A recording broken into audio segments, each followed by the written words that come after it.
I pretended to support my brother's wedding to his gold digger fiancé, then dropped the evidence at the altar. My brother Jake was always the golden child, star athlete, honor roll student, first to graduate college. When he brought Meredith home for Christmas, my parents practically started planning the wedding before dessert was served. She's perfect for him, Mom gushed, watching Meredith laugh at Dad's terrible jokes. Finally, someone who appreciates what a catch he is. I wanted to believe it. Jake deserved happiness after his messy divorce from Sarah, who'd cleaned out their joint accounts and disappeared with her yoga instructor. He'd spent 2 years rebuilding his life, working 16-hour days and avoiding relationships entirely. The betrayal had gutted him. I'd found him crying in his empty apartment, surrounded by legal papers and divorce documents, wondering what he'd done wrong. I gave her everything, he'd said that night. I thought we were building a life together. When he finally started dating again, we were all desperate for him to find someone genuine, someone who would see past his success to the man underneath, the guy who still sent flowers to our mom on her birthday, who coached Little League on weekends, who'd driven 14 hours straight when our cousin had been in a car accident. But something felt wrong about Meredith from the moment she walked through our front door. She was beautiful, charming, and said all the right things. Too right.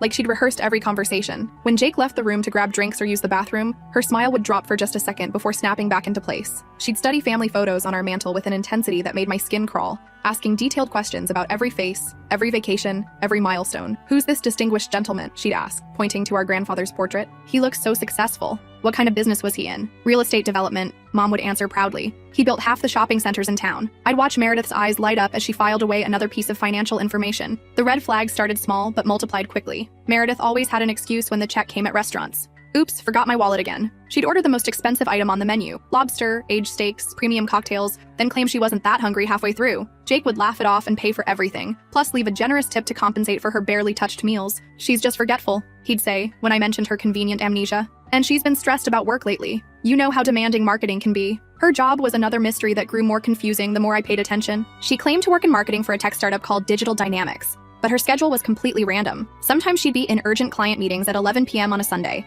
Other times she'd be completely free all day on a busy Wednesday. When I asked about her company's name or what products they marketed, she'd give vague answers about digital solutions and streamlining business processes, before quickly changing the subject. "You know how these tech companies are," she'd say with a dismissive wave. "Everything's proprietary and confidential. I've signed so many NDAs I can barely talk about what I had for lunch." I tried looking up Digital Dynamics online. No website, no LinkedIn company page, no business registration that I could find. When I mentioned this to Jake, he got defensive. "Not every company has a huge online presence," he said. "Some businesses prefer to keep a low profile. You're being paranoid." But paranoia felt justified when I started noticing other inconsistencies. Meredith claimed to live in a downtown apartment, but I never saw her car parked there when I drove by. She said she was from Oregon originally, but her accent would slip occasionally, revealing hints of something more southern. She knew detailed information about our family that Jake swore he'd never shared with her. "How did you know our grandmother's middle name?" I asked her once after she'd mentioned it casually. "Jake told me," she said without missing a beat. But when I asked Jake later, he looked confused. "I've never told anyone Grandma's middle name. Hell, I barely remember it myself." The turning point came during Easter dinner when I overheard her on the phone in our guest bathroom. I'd gone upstairs to grab aspirin from the medicine cabinet when I heard her whispering urgently behind the closed door.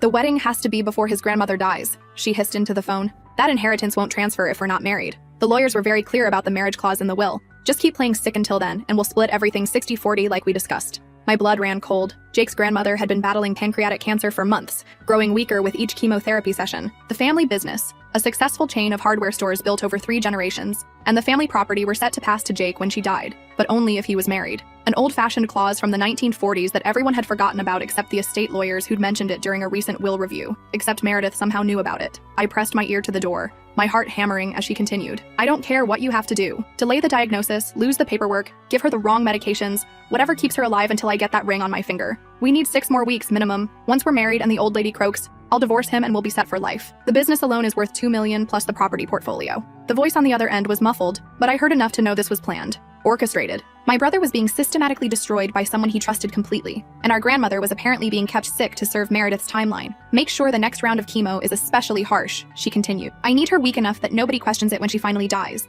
but not so weak that she dies before the wedding. We've come too far to mess this up now." I pulled out my phone and started recording, my hands shaking as I captured every word. "The backup plan is still the life insurance policies, right?" she asked. "If something goes wrong with the inheritance, Jake's worth $1.2 million in coverage. But the marriage route is cleaner. No investigations, no suspicious deaths to explain." I nearly dropped my phone. She was planning to kill my brother. After she hung up, I slipped into the guest bedroom and waited for her to leave the bathroom. When she finally emerged, she was back to her sweet, concerned girlfriend persona, asking my mother if there was anything she could do to help with dinner preparation. That night, I started my investigation in earnest. When Jake's college friends visited for his birthday party, Meredith would disappear with sudden, debilitating migraines that required dark rooms and complete silence. But I caught her researching his social media from the guest room, memorizing details about people she'd supposedly never met. She had spiral notebooks filled with information, inside jokes, shared memories, embarrassing college stories, career details, family connections, everything she'd need to seem like the perfect girlfriend who just happened to miss meeting his closest friends due to her chronic health issues. My headaches get so bad around large groups, she'd explain later, touching Jake's arm with practiced sympathy.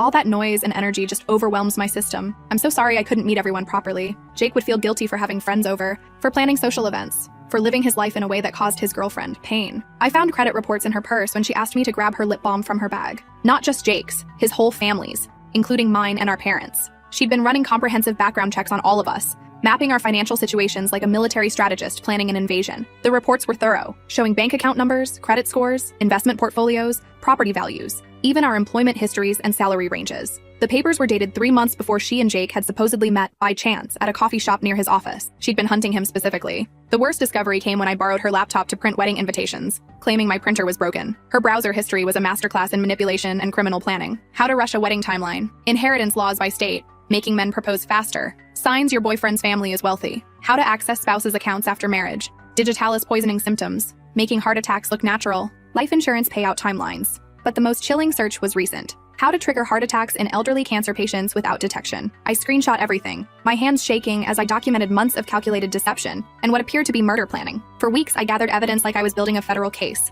Photos of documents, recorded conversations, bank statements showing her mounting debts. She owed $47,000 across 7 credit cards and had 2 active judgments against her for unpaid loans, totaling another $23,000. Her car was 3 months behind on payments and scheduled for repossession. She'd been evicted from 2 apartments in the past year for non-payment of rent. Jake was her lottery ticket, and she was running out of time. I discovered she'd been married twice before, both to wealthy older men who died under suspicious circumstances. The first husband, Harold Brennan, had suffered a massive heart attack at 52 despite no prior cardiac issues. The second, Robert Martinez, had fallen down the stairs at his home at age 58, breaking his neck. Both deaths were ruled accidental after brief investigations, and both wives inherited everything: substantial life insurance policies, business assets, real estate portfolios. Meredith wasn't just a gold digger, she was a serial killer with a specific type. I tried approaching this carefully, sharing small concerns with my family first. But Meredith had already positioned herself as the victim of my jealousy and mental health struggles. When I mentioned her strange work schedule, she'd confided in my mother about her severe anxiety disorder that made regular employment difficult. When I questioned her financial contributions to their relationship, she'd tearfully explained to my father how her abusive ex-husband had destroyed her credit out of spite and left her financially devastated. "I'm so embarrassed about my situation," she'd sobbed to my parents. "Jake knows everything and accepts me anyway. But Sarah seems to think I'm some kind of gold digger just because I'm not wealthy like your family." Every concern I raised, she'd already crafted a sympathetic explanation for. She was always one step ahead, painting me as the unstable, jealous sister who couldn't handle her brother moving on. Jake was completely blind to it all. Love does that to people, especially people who've been hurt before. He was so grateful to find someone who seemed to accept him completely, who praised his kindness and success, who made him feel like a hero again after Sarah's betrayal, that he ignored every red flag I tried to point out. "She makes me feel like myself again," he'd say when I expressed concerns. "For the first time since Sarah, I'm not worried about being betrayed. Meredith's been through her own hell. She understands what it's like to have someone you trust hurt you." The irony was devastating. She was playing his trauma against him, using his fear of being hurt again to make him ignore signs that he was being hurt in exactly the same way. 2 weeks before the wedding, I made copies of everything and went to the police. Detective Morrison listened patiently as I laid out the evidence: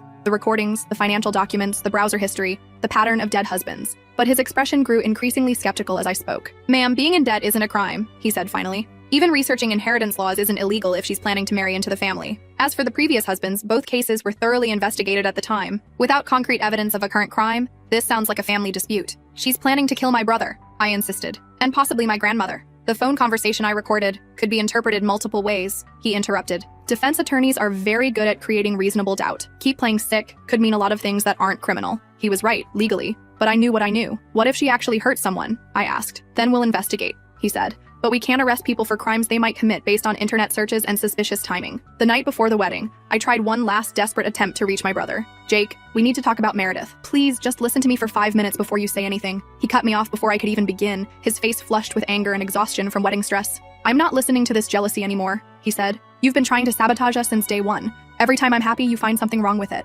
Sarah poisoned you against the idea of me being in a relationship. This isn't about Sarah or my feelings about your relationships. It's exactly about Sarah, he exploded, his voice echoing through his apartment. You think every woman is going to hurt me like she did? Well, guess what? Meredith isn't Sarah. She loves me for who I am, not what I have. She's been through hell herself and came out stronger. His words stung because part of them were true. I had been protective of him since his divorce, maybe overly so. But this was different. Jake, she knows about Grandma's inheritance clause. She's been planning this marriage as a business transaction. Enough! He stood up, towering over me. If you can't support my happiness, if you can't see that I found someone who genuinely cares about me, then maybe you shouldn't be at my wedding tomorrow. The threat hit like a physical blow. Jake and I had been inseparable growing up. He'd walked me to school when kids bullied me about my thick glasses and secondhand clothes. I'd helped him through his divorce, holding him while he cried over Sarah's betrayal, and promising him he'd find real love someday. The idea of losing him to someone who was planning to destroy him was unbearable, but I knew what I had to do. The next morning, I put on my bridesmaid dress, a soft lavender that Meredith had chosen because it would photograph beautifully and complement her wedding photos. I did my makeup carefully, fixed my hair into the elegant updo she'd requested, and smiled through the pre-wedding photos at her parents' house. I hugged Meredith and told her she looked absolutely stunning in her $8,000 designer dress that Jake had insisted on paying for, despite her protests. You're going to make my brother so happy, I said, the lie tasting bitter in my mouth. I posed with the bridal party and made small talk about flowers and honeymoon plans, nodding enthusiastically when she described their planned 2-week trip to Italy, another expensive vacation that Jake was funding, all while carrying a folder of evidence carefully hidden in a specially sewn pocket inside my dress. The ceremony was held at the Riverside Country Club, Jake's dream wedding venue that he'd talked about since we were kids. 300 guests filled the elegant ballroom, business associates, college friends, extended family, and community members who'd known our family for decades. Meredith had insisted on the most expensive package: open bar, 7-course dinner, live band, elaborate floral arrangements that cost more than most people's cars. Every detail was designed to impress people she'd never see again after she collected her payout. As I walked down the aisle in front of the bride, carrying a bouquet of white roses and lavender that matched my dress, I caught sight of my grandmother in the front row. She looked heartbreakingly frail in her wheelchair, the cancer treatments having stolen most of her energy and nearly 40 pounds from her once robust frame, but her eyes were bright with joy as she watched her grandson's wedding, her face glowing with happiness at seeing him find love again. She had no idea she was watching her own murder plot unfold in real time. The officiant,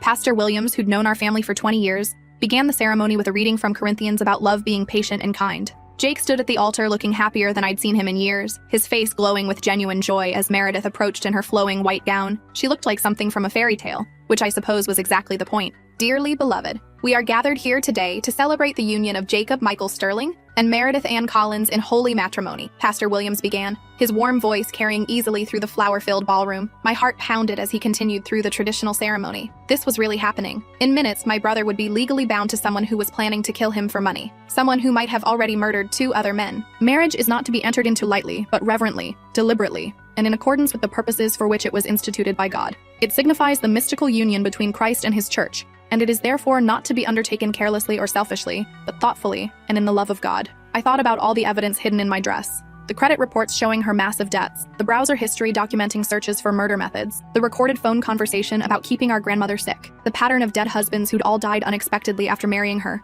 Would anyone believe me? Would it matter if they did? Marriage is the blessed arrangement and institution ordained by God in paradise, and it has been confirmed as honorable among all men. It is therefore not to be undertaken lightly or thoughtlessly, but with reverence and in the fear of God. The irony of those words, about not undertaking marriage lightly, while watching someone who'd turned marriage into a murder weapon, wasn't lost on me. If any person can show just cause why they may not be joined together, let them speak now or forever hold their peace. The moment arrived faster than I expected. The traditional words that usually pass without incident in modern weddings, a formality that Pastor Williams probably hadn't seen, interrupted in his decades of performing ceremonies. I stood up slowly, my legs shaking with adrenaline and terror. I do. The church went silent so completely I could hear the air conditioning humming. 300 people turned to stare at me. I felt their shock, their confusion, their judgment washing over me in waves. Jake's face went white, then red with embarrassment and fury. Meredith's expression flickered rapidly through surprise, rage, and then quickly settled into hurt confusion, her default manipulation tactic. I object to this marriage, I said, my voice carrying clearly through the silent room despite my trembling hands.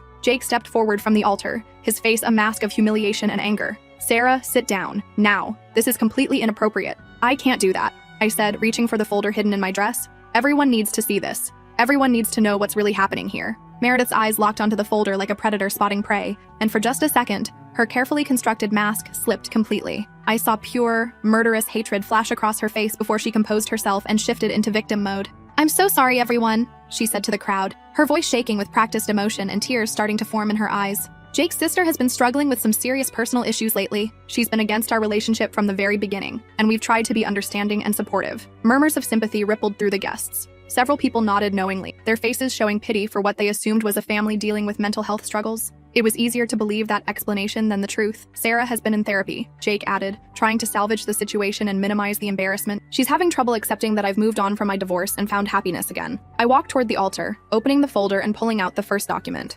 Meredith, tell everyone about your phone call on Easter Sunday. The one where you discussed keeping our grandmother sick until after the wedding so you could inherit the family business. The color drained from Meredith's face so quickly I thought she might faint, but she recovered with impressive speed. I have absolutely no idea what you're talking about, she said, tears starting to flow freely now. This is my wedding day. How could you do this to me? To your own brother? Because I have it recorded, I said, pulling out my phone. Would you like me to play it for everyone? I pressed play, and her voice filled the silent church, crystal clear and unmistakably hers. The wedding has to be before his grandmother dies. That inheritance won't transfer if we're not married. The lawyers were very clear about the marriage clause. Just keep playing sick until then, and we'll split everything 60-40 like we discussed. The room erupted in gasps, whispers, and shocked exclamations. I watched faces change from confusion to horror as the implications sank in. My grandmother clutched her chest, her face pale with understanding and betrayal. Jake stared at Meredith like he'd never seen her before, which in many ways, he hadn't. I wasn't, Meredith started, but I was already pulling out more evidence, spreading papers across the altar like I was laying out a case for a jury. Here are her credit reports showing $47,000 in active debt across multiple accounts, I announced, holding up the documents. Here's her browser history, documenting months of research into our family's finances, inheritance laws, and murder methods. Here are records of her 2 previous marriages to wealthy men who both died under suspicious circumstances shortly after their weddings. I spread the papers across the altar, creating an undeniable display of evidence that couldn't be explained away or dismissed as jealousy. She didn't meet you by accident, Jake, I continued, my voice growing stronger as I saw doubt creeping into his expression. She's been tracking our family for months, waiting for the right opportunity to strike. You're not her first target. And if this marriage happened, you wouldn't be her last victim. Jake picked up one of the credit reports with trembling hands, scanning the numbers that told the story of Meredith's desperate financial situation. Meredith? Is this real? These debts? These dates? She was trapped, her carefully constructed lies crumbling in real time as hundreds of people watched. But Meredith was a survivor who'd perfected her craft over years of deception, and survivors adapt quickly when cornered. Okay, yes, she said,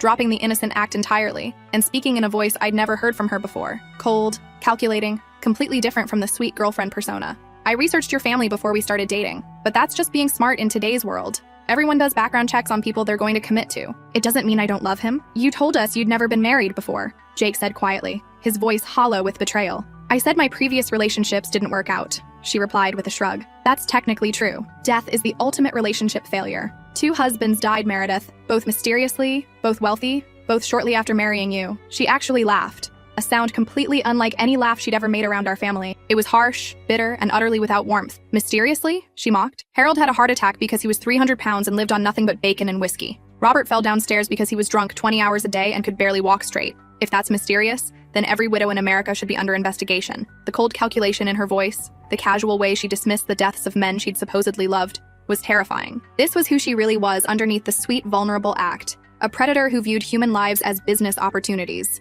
My father stepped forward from the front row, his face red with anger. Young lady, I think you need to leave. Immediately. I'm not going anywhere, Meredith snapped, her mask completely gone now. This is my wedding, and these are lies being spread by a jealous, mentally unstable woman who can't handle her brother moving on with his life. Then explain the phone conversation, I challenged, holding up my phone again. Explain planning to keep our grandmother sick until after the wedding. Explain discussing splitting Jake's inheritance with someone. For the first time since I'd known her, Meredith had no immediate answer. She looked around the room, possibly calculating her options or looking for escape routes, then seemed to make a decision. Fine, she said with venom, pulling off her engagement ring and throwing it at Jake's feet where it clinked against the marble floor. You want to believe your psychotic sister over me? Go ahead. But you're making the biggest mistake of your life. She started walking toward the back of the church, her wedding dress trailing behind her like a white flag of surrender. But she stopped at the door and turned back, her face twisted with rage. Jake, when you realize what you've lost, don't come looking for me, she snarled. And when your precious sister destroys every relationship you ever try to have because she can't stand to see you happy with anyone, remember this moment. Remember that you chose her mental illness over my love. She walked out, and nearly half the guests followed her, some supporting her,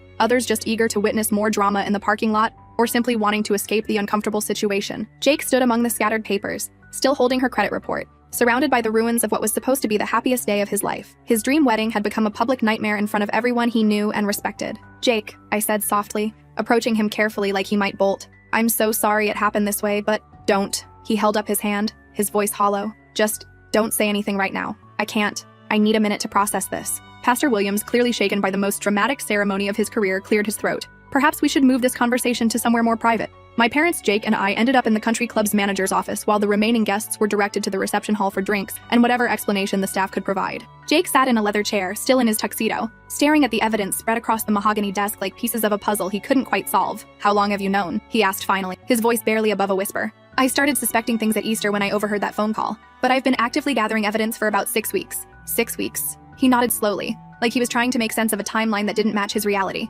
And you didn't think to tell me any of this? I tried, I said, frustration bleeding into my voice. Every time I brought up concerns, you said I was jealous or mentally unstable. You threatened to uninvite me from the wedding when I tried to talk to you last night. Dad picked up the recording device, turning it over in his hands. Son, this is pretty damning evidence. The phone conversation alone suggests she was planning something terrible. I know what it suggests. Jake's voice was flat, emotionless. I need to understand how I got this so completely wrong. Again, how do I keep choosing women who want to destroy me? My mother sat beside him, placing her hand on his shoulder. Honey, this isn't your fault. She's clearly a professional at this kind of manipulation. A professional what? Con artist? Serial killer? How do I keep falling for people who see me as a target instead of a person? The pain in his voice broke my heart. This was exactly what I'd been afraid of, that even saving him would somehow damage him further, that exposing Meredith's deception would make him question his own judgment about everyone. You didn't choose this, I said firmly. She chose you. She researched you, studied you, tracked you down, and manipulated you with surgical precision. Nothing about your relationship was real or random or based on your choices. Detective Morrison arrived an hour later.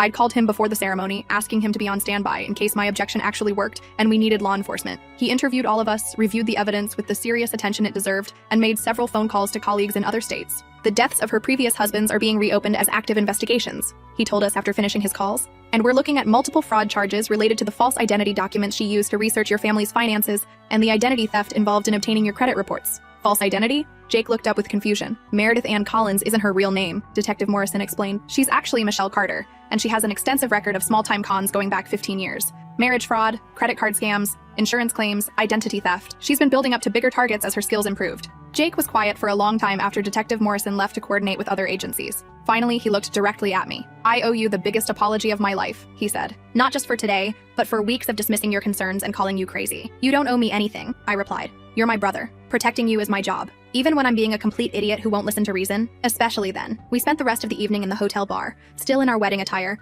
getting progressively drunker while Jake processed the reality of his near miss. Some of the wedding guests joined us, curious about the dramatic turn of events and wanting to make sure Jake was okay. By midnight, it had turned into an oddly festive gathering, a celebration of a bullet dodged rather than a marriage celebrated. You know what the worst part is? Jake said around 1 a.m., loosening his bow tie and looking more relaxed than he had in months. I actually thought I was getting better at judging people. After Sarah, I promised myself I'd be more careful, more observant, more aware of red flags. And instead, I picked someone even worse. Sarah was a cheater and a thief, I pointed out. But she wasn't planning to murder you for your life insurance. There's a significant difference in the level of evil we're talking about here. Yeah, one's more creative than the other, he said with dark humor. Our cousin David, who'd stayed for the impromptu reception, raised his glass. Here's to Sarah for saving Jake's life and probably his inheritance. Here's to families who don't give up on each other even when it's hard, Jake corrected, clinking his glass against mine. 3 weeks later, Detective Morrison called with major updates. Meredith Michelle had been arrested in Las Vegas while attempting to marry a casino owner using yet another false identity. The investigations into her previous husbands had uncovered evidence of digitalis poisoning in both cases, a plant-based toxin that mimics heart attack symptoms and is nearly undetectable without specific testing. She was facing multiple charges of murder in the first degree,